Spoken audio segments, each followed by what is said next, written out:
zolim Hajjoj bo'lgan tarixda Said ibn Jubayrga aytgan ekan, sen debdi o'limga mahkumsan, qanday qilib o'ldirishimni o'zing tanlagin debdi.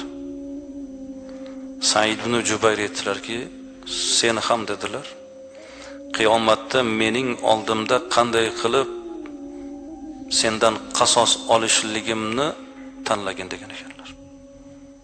Qanday qilib sendan qasos olishim mumkinligini qiyomatda shuni tanlab qo'yvergin degan ekanlar. Hajjoj Abdulloh ibn Zubayrni o'ldirganda, keyin onalari Asmo binti Abu Bakrga aytgan ekan,